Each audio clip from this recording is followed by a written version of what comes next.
एक किसान था जिसके दो बेटे थे। वह बहुत ही आलसी और निकम्मे थे। वह अपने पिता को कामकाज में हाथ बटाने के बजाय आलस किया करते थे, इधर उधर घूमते फिरते थे। किसान को अपने बेटे की बहुत फिक्र थी। वह सोचते थे कि मेरे मरने के बाद इनका क्या होगा, वह अपना पेट कैसे भरेंगे, अपने परिवार को कैसे संभाल पाएंगे।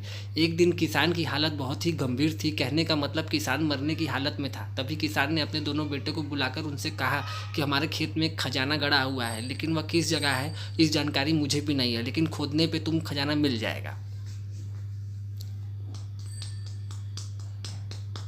इतना कहकर किसान भगवान को प्यारे हो गए। खजाने की खबर सुनकर दोनों बेटे के मन में लालच आ गया और वह दोनों खेत पर चले गए और खेत को खोदने लगे। खजाने के लालच में कुछ ही दिनों में पूरे खेत को खोदने के बाद वह घर जाकर बैठ गए और अपने पिता को कोसने लगे। इसी तरह कुछ महीने बीत गए और वर्षा ऋतु का आगमन हुआ। किसान के बेटे के पास पेट भरने के लिए सिर्फ एक ही जरिया था, वह है खेती। तब बाकी किसानों की तरह किसान के बेटे ने खेत के बीज बोने शुरू किए। वर्षा का पानी पाकर वह बीज अंकुशित हुए और देखते ही देखते खेत लहराने लगे। ऐसा लग रहा था कि हवा के झोंकों से लहरा रहा है। यह देखकर किसान के बेटे बहुत खुश हो गए। उनको समझ में आ गया कि परिश्रम ही सच्चा धन होता है और वह उसी तरह से अपने पिता के शब्दों को मोल भी समझ गए और अपने कामकाज में लग गए।